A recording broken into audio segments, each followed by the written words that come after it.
Ezra now, and I'm going to spend most of our time in the book of Ezra. So let's look at Ezra, chapter 2, verses 1 and 2. Now these are the children of the province that went up out of the captivity of those which had been carried away when Nebuchadnezzar the king of Babylon had carried away unto Babylon, and came again unto Jerusalem and Judah, every one unto his city, which came with Zerubbabel, Jeshua, Nehemiah, Seraiah, Mordecai, and the rest, the number of the men of the people of Israel. So these are the people that have come out of the captivity of Babylon, and they're going to go back to under this decree of Cyrus. Sorry, I meant to read Ezra chapter 1, verses 1 and 2. That wasn't the right verse. So it's Ezra chapter 1, 1 and 2.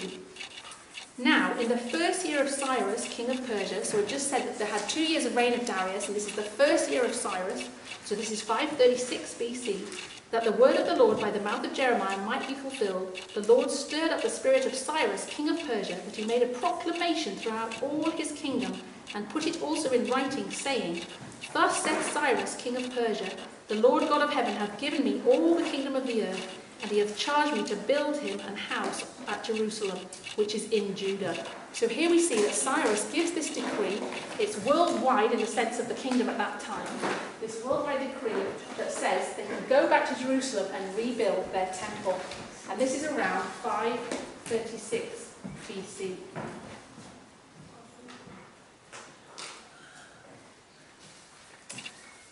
And this is a quote from Prophets and Kings 559.2 and 598.1. The chief of the fathers of Judah and Benjamin, and the priests and the Levites, with all them whose spirit God had raised, these were the goodly remnant, about 50,000 strong, from among the Jews in the lands of exile, who determined to take advantage of the wonderful opportunity offered them to go to build the house of the Lord, which is in Jerusalem. Their friends did not permit them to go empty-handed. Upon Zerubbabel, known also as Sheshbazzar, a descendant of King David, Cyrus placed the responsibility of acting as governor of the company returning to Judea, and with him was associated Joshua the high priest. The long journey across the desert wastes was accomplished in safety, and the happy company, grateful to God for his many mercies, at once undertook the work of re-establishing that which had been broken down and destroyed. So they're doing this work of restoration of the temple. The chief of the fathers led out in offering of their substance to help defray the expense of rebuilding the temple, and the people, following their example, gave freely of their meagre store. Under the favour shown them by Cyrus, nearly 50,000 of the children of the captivity had taken advantage of the decree permitting their return. These, however, in comparison with the hundreds of thousands scattered throughout the provinces of Medo-Persia, were but a mere remnant. The great majority of the Israelites had chosen to remain in the land of their exile rather than undergo the hardships of the return journey and the re-establishment of their desolated cities and homes. So the point I want to make here is 50,000 people come out here, which is only a remnant of the people, of the hundreds of thousands in there. And what I want us to see through this history is the fact that God raises up people who will give a message. So he's raising up Daniel. He's getting other people to study prophecy. There's all Jews all over the kingdom are studying prophecy at this point. He has 50,000 who are willing to go, and he has Zerubbabel, and so he raises up Zerubbabel to lead them. Zerubbabel and Joshua, the high priest. And that's the Joshua who stands with filthy garments in the chapter of Zechariah. So we've probably heard of that Joshua. So this Zerubbabel and Joshua raised up at this time to lead the people back. But we see here that very few take opportunity to go under this decree. So I hope we can see that this decree put a test. So I'm putting it that a testing process starts at this point. So under the first waymark, as a test comes to God's people, whether they're going to listen to the message that's given to them and conform their lives to it and take action on it, whether they're going to obey the command to go, even in hardship and suffering. And that's what it's going to take. In every waymark, we see there's some suffering and hardship. The people got comfortable in Egypt and they had to listen to this man Moses. They weren't really comfortable, they were slaves, but they thought they were comfortable. Once the work started to get harder and the work of the enemies came in, they recognized that they still didn't really want to leave Egypt. And God has this process to go through now to get them to see you have to do something, you have to make a move. So here these people leave, and they decide that they're going to go back to Jerusalem and start building the temple. And in every line you see that in this history here, the foundations are laid. So now we get the foundations of the temple are laid in this history. They start being laid, foundations. And this is where God puts the foundations of the message together. So in the Millerite history, we see the chart, the 1843 chart put here. And this is where it starts to build the people in the message that he's given. So they start to build physically now, and we are to take that as a spiritual lesson, and we're building spiritually. So we're to go back to the foundations of our fathers in this history. And that's what we're doing by doing these lines. So here the foundations of the temple are built. If we look at Ezra 3, verses 1 to 11, this is the history of that time. I'm not sure I'm going to read all of it. I know we're going to have trouble to get into this, and I want to get to the end of it. So let's see, it says the rebuilding of the altar. So they first built the altar, and then they built the foundations for the temple. And if we see, and when the 7th month was come, and the children of Israel were in the cities, the people gathered themselves together as one man in Jerusalem. Then stood up Joshua the son of Josedek, and his brethren the priests, and Zerubbabel the son of Shealtiel, and his brethren, and builded the altar of the God of Israel. So here they build the altar, they make some offerings upon it. And then in verse 6, drop down to verse 6, it says, from the first day of the 7th month began they to offer burnt offerings unto the Lord, but the foundation of the temple of the Lord was not yet laid. So they've got the altar now restored, and they're doing their offerings, but they haven't yet completed, built the foundations. And then the second year, if you drop down to verse 8, it says the second year of their coming unto the house of God at Jerusalem, the 2nd month began Zerubbabel and Joshua and the remnant of their brethren, the priests and Levites, and all that were come out of the captivity in Jerusalem, appointed the Levites to set forward the work of the house of the Lord. So now they start building it. And if we go to verse 11, it says, and they sang together by course in praising and giving thanks unto the Lord, because he is good. And all the people shouted with a great joy when they praised the Lord, because the foundation of the house of the Lord was laid. So we get this time period here where they do the altar first, and then they lay the foundations of the temple. But some, in contrast to that, are crying. And I think this is significant to us.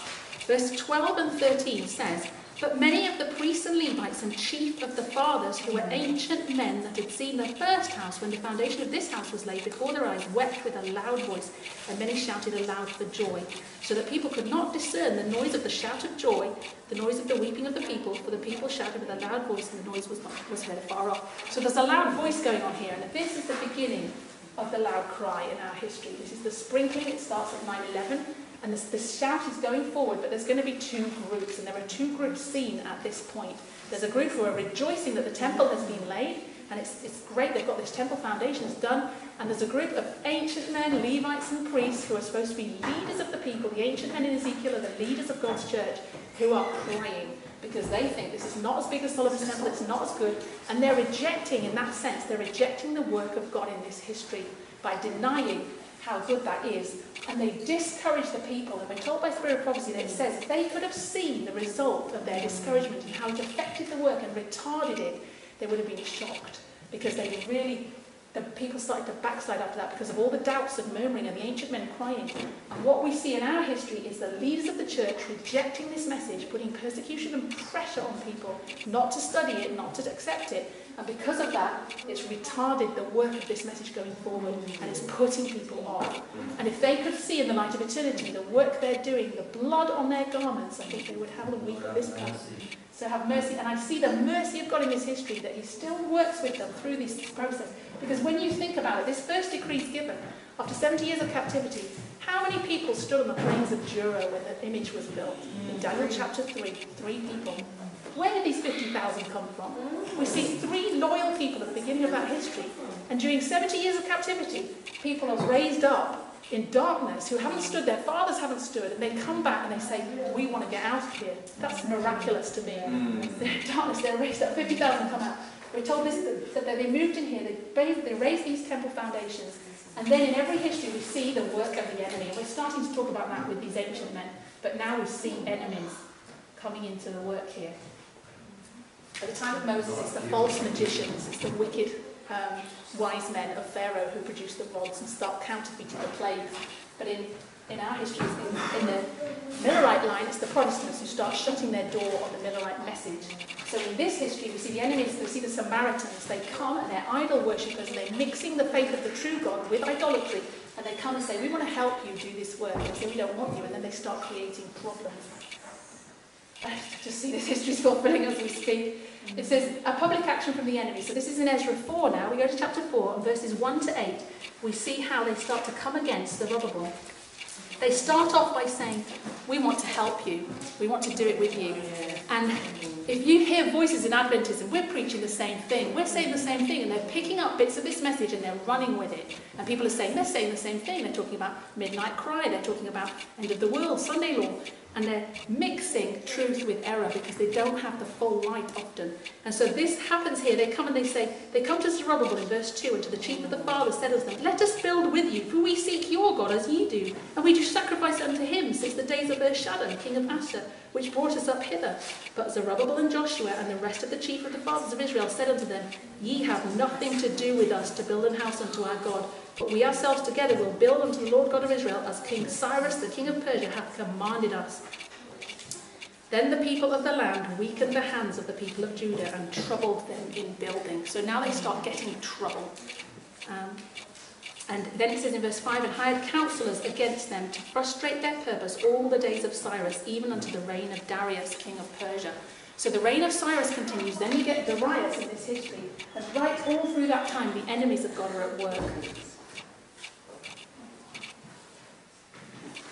This is taken from Prophets and Kings 5:72.1.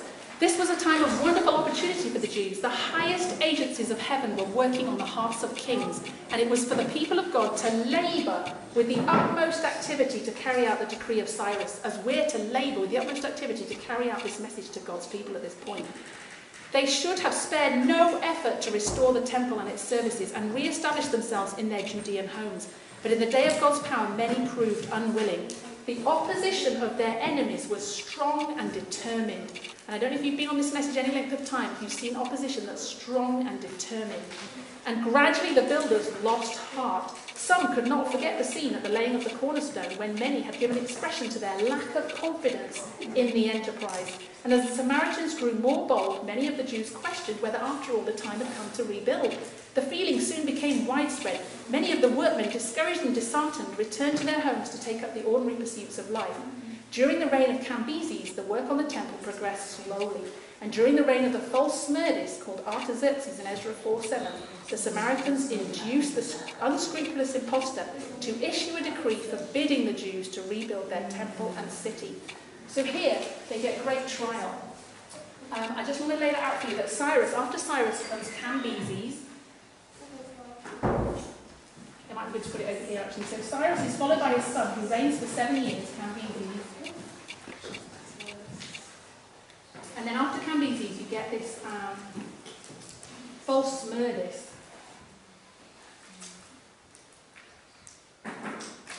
who's also called, and this is where I think it takes a bit to wrap your head around it, but he's also called Artaxerxes, not to be confused with Xerxes or Ahasuerus in the book of Esther, but we'll come to that in a minute. So this is Artaxerxes. So this is false Smerdis. So he issues a decree here.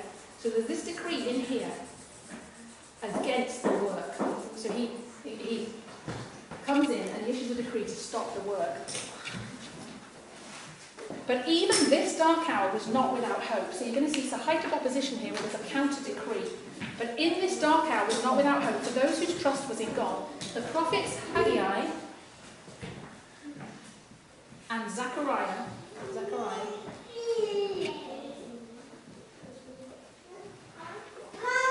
were raised up to meet the crisis. So I want you to note that in every history, just before God's going to do something significant, he has people on the ground who are going to reveal these things.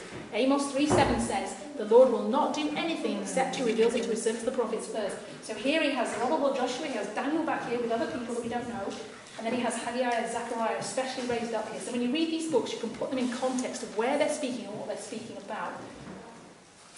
In stirring testimonies, these appointed messengers revealed to the people the cause of their troubles. The lack of temporal prosperity was the result of their neglect to put God's interests first. The prophets declared, had the Israelites honoured God, had they shown him due respect and courtesy by making the building of his house their first work, they would have invited his presence and blessing. So that says to me that our work at this time is the building up of God's house. We're here to warn the people of Israel of what's about to take place, because our probation is about to close at the Sunday law. And when that happens, Adventists can no longer be saved. So our work at this point is to put our energy and our strength into building the spiritual temple of God, and we should let nothing else occupy our attention. If we are not finding time to study these things, we need to give up our jobs, and that's serious. This is a life and death message. The testing starts here. It started for us in 9/11. If we don't start getting on board and studying prophecy, people who've been giving this message for 20 years are saying the light that's coming out of this is just exploding now. They can't keep up with it, and they've taught it for 20 years. And most of us are behind in understanding this light, because there's so much of it coming out. We're seeing that the effect of every vision in the Bible is repeated in this 3-step process. And so from 9/11 to the Sunday law, which is our timeline, we see that the effect of every vision is now being fulfilled. So we can fit every vision in the Bible in that history, and that's what people are seeing. And that's what's settling us into the truth, so we cannot be moved, so we can receive the seal of God. God in his mercy, and I just see mercy all the way along this line, because there shouldn't have been anyone here to come out, because Daniel and his 3 friends were the only ones at the beginning. And then we see these people come out, and now he gives them, under Darius, he gives them a second chance. They stop building the work, they get sidetracked. He raises up Haggai and Zechariah, and Darius the king is the next king after this in Persia. Emma, was that one you just read?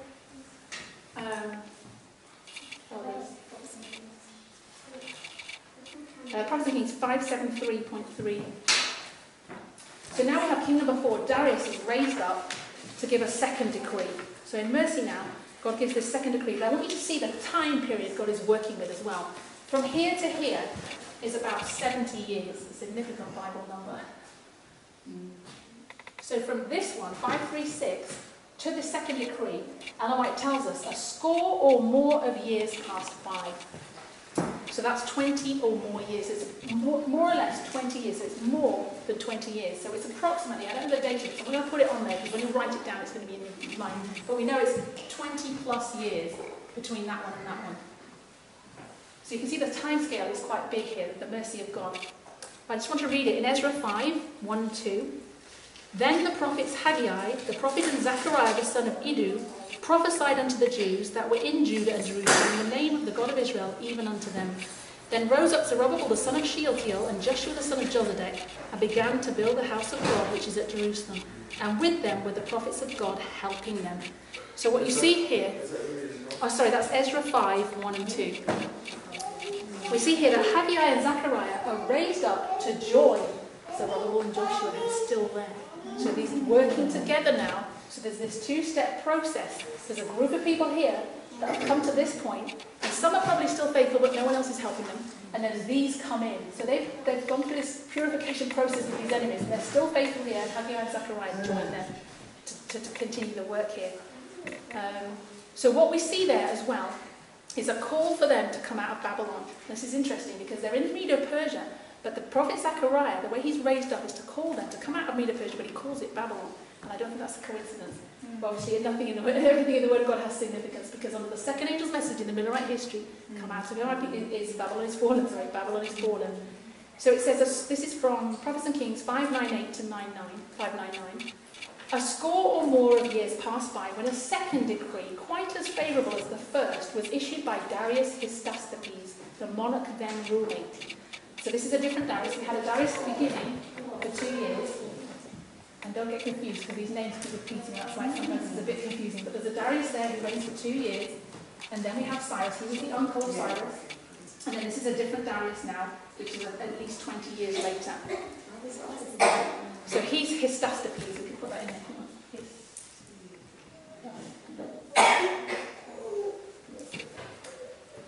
Thus did God in mercy provide another opportunity for the Jews in the Medo-Persian realm to return to the land of their fathers. The Lord foresaw the troublous times that were to follow during the reign of Xerxes, the Ahasuerus of the book of Esther. And he not only brought a change of feeling in the hearts of men in authority, but also inspired Zechariah to plead with the exiles to return. Ho, ho, come forth and flee from the land of the north was the message given the scattered tribes of Israel, who had become settled in many lands far from their former home. And then it quotes, Prophets and Kings quotes Zechariah 2, 6-9. And this is a quote to back that up from Review and Herald, February 13th, 1908. It's Review and Herald, February 13th, 1908. Through the prophet Zechariah, God had plainly warned his people to flee from Babylon. So now he's telling them to come out from the north, which is where Babylon is. Babylon's the king of the north in Daniel 11. Come out from these places. He's scattered all over the Medo-Persian realm, but he's calling it Babylon. He's saying, come out of Babylon here at this point. So this is come out of Babylon.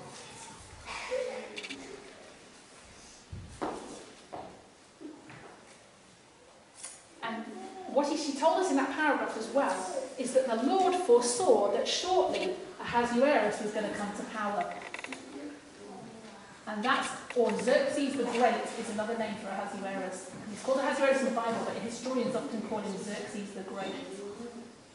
So now we see Ahasuerus comes in this history. And he saw the death decree that was going to come on the Jews under the time period of Ahasuerus. And God was telling them, get out now of Babylon. And we know, associated with this decree as well, the way Darius worded it, was anyone who didn't agree with this decree should be killed. So there's a death threat under this decree as well. This is the 6th year of Darius, Ezra 6:15, the temple is completed.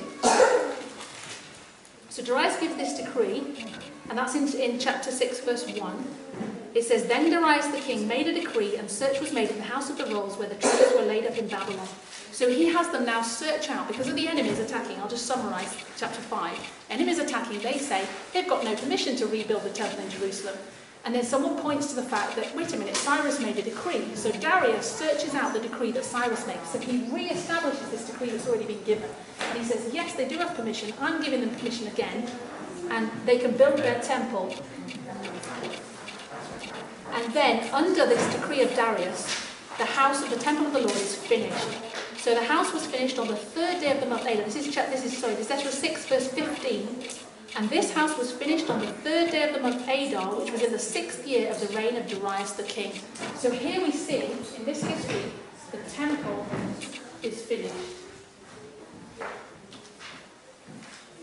And we know that under we've been taught this before, that under the second angel's message is really where people's probation closes, because they go through a 2-step process.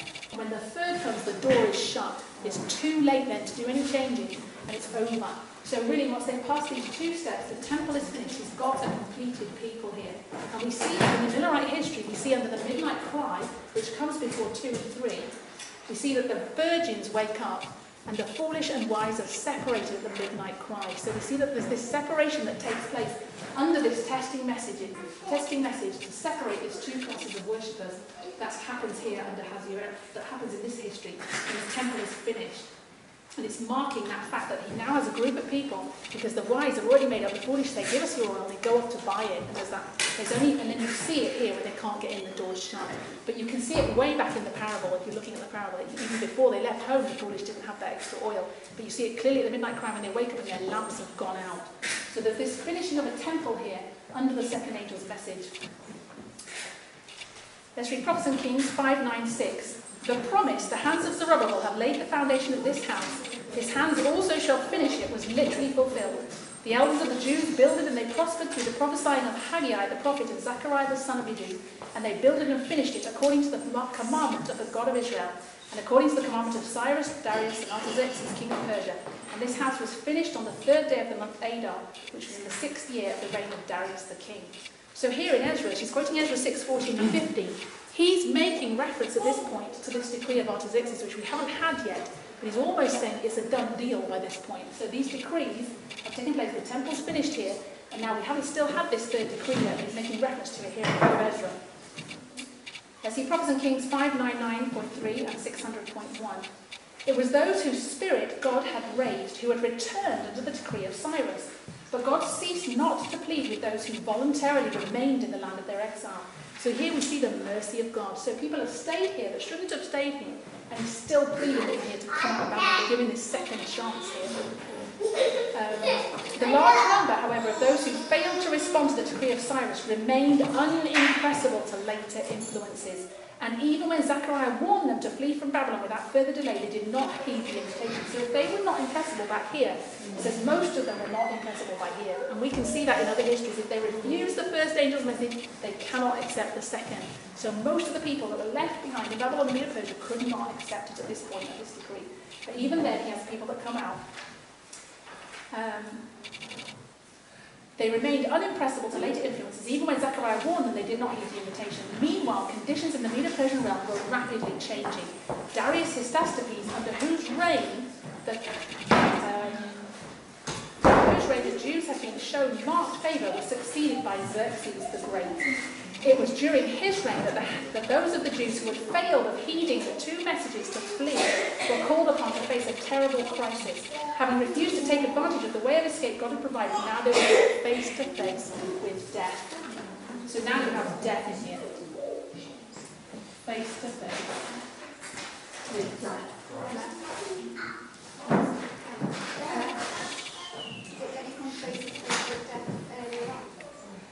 Natalie's saying, don't you come face to face with death earlier on. I think what can be seen that's coming out now is that every waymark is a life and death situation. If you don't move on this, you're in trouble, basically. True. And so, but this one, we can see it clearly that under this decree, there was a death threat for those that would interrupt or disturb Darius, not listen to this decree. Not that if it didn't come out, but if they decided they were going to alter the decree in any way, Darius said, you're going to get a death threat. So he was protecting the Jews there, but there was a death associated with it. And here we see this death. They come face to face with death in the time period of Ahasuerus. And I think this is significant here. We have three waymarks here. We don't have a midnight cry as such in this waymark, but we see that Ahasuerus, the history of Ahasuerus and Esther, comes here between 2 and 3. And so I believe that we're in the time period of the midnight cry now. And because of that, we're going to see light on the book of Esther, and that's what we see. We see now we can take Esther's history out, we can do a 3-step process of Esther's history, and we see decrees attached to every waymark in Esther's history. And that's significant to us because we're in the midnight cry just before Sunday law, and that's the light God wants us to see here on this line. It's in the position of the midnight cry between the second and third angel's messages. So now we get to the third decree, which time I have. Ezra 7 verse 6. Third decree. Actually, Ezra 7 verse 6 says, This Ezra went up from Babylon, and he was a ready scribe in the law of Moses, which the Lord God of Israel had given, and the king granted him all his requests according to the hand of the Lord his God on him. And if you drop down to verse 11, it says, Now this is the copy of the letter that King Artaxerxes gave unto Ezra the priest, the scribe, even a scribe of the words of the commandments of the Lord and of his statutes to Israel. So here we see, now we have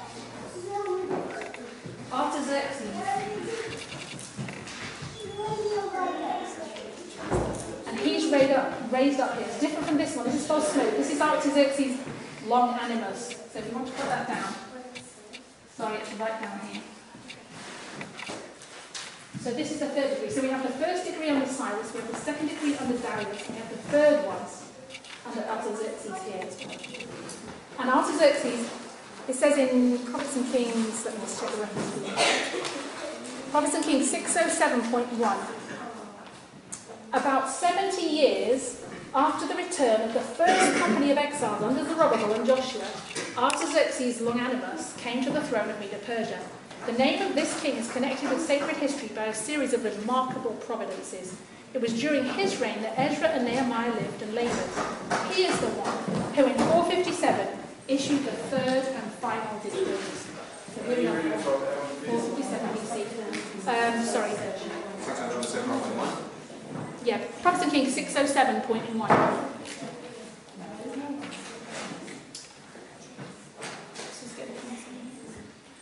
So we have, here was 536 and here we have 457 BC. So we can see that that's approximately about 79 years there. But she says about 70 years. So Ellen White marks it as about 70 years. And his reign saw the return of a company of Jews under Ezra, just start that again. He is the one who in 457 issued the third and final decree for the restoration of Jerusalem. So this is now restoration. I'm just picking up that from there. Restoration of Jerusalem. So here you can see what happens is under this first decree they're allowed to build a temple. That's from Cyrus. And then it's reaffirmed here at 2. So there's this temple